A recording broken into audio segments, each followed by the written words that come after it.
The Listening To presents Not the Headlines Extra. For months after the murder of George Floyd in Minnesota, riots took place in cities around the country. There was an uproar for criminal justice reform, and defund the police initiatives were proposed by local, state, and federal politicians.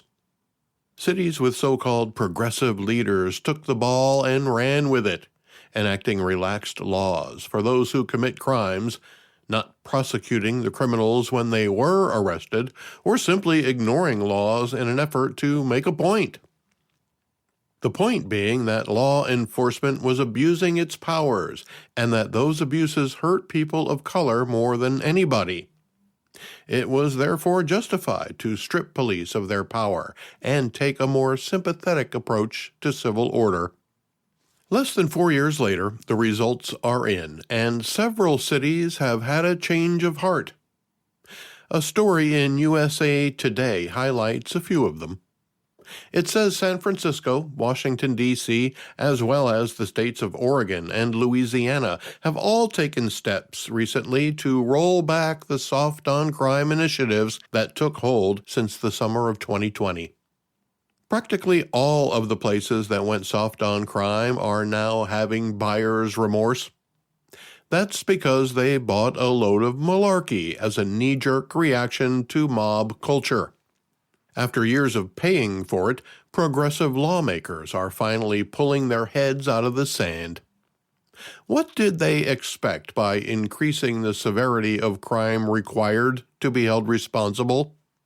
When you let people steal up to $950 worth of stuff before they get into trouble for it, criminals are going to steal that much. Not everybody will do it, but those who do will do it over and over again. When you decriminalize carjacking, you're going to get more carjackings. Instead, governments made laws requiring prison populations be reduced.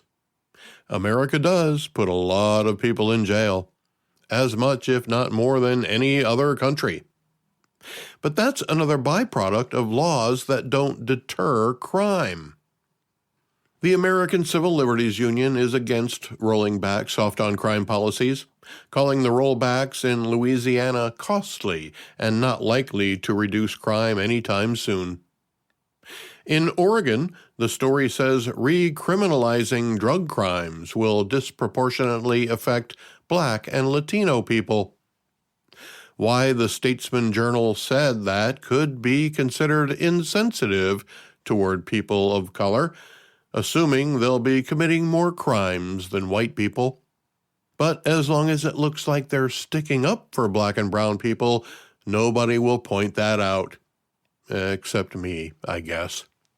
The sad part is, not all of the progressive cities have learned the lesson yet, or they refuse to acknowledge the devastating effect taking away police authority has had. Some progressive leaders simply don't care, as the liberal district attorneys were put in place to create the lawlessness currently being experienced by law-abiding citizens. It may be because it's part of a bigger plan. One of the progressive cities still holding on to the soft-on-crime policies is Los Angeles. Because of crime, there are businesses in Los Angeles that don't accept cash as payment for goods or services. It's too risky to keep cash on the premises.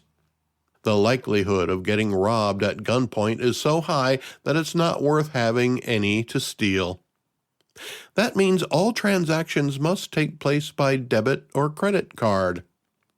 That means all transactions can be traced and tracked. That's one of the few ways banks can cash in on low-income neighborhoods. That's how crime is helping the extreme left achieve its goal of digital and universal currency. Some cities have discovered it's too high of a price to pay, no matter how liberal you wish your policies could be. Get a lot more content from the Listening To with Bob Woodley podcast.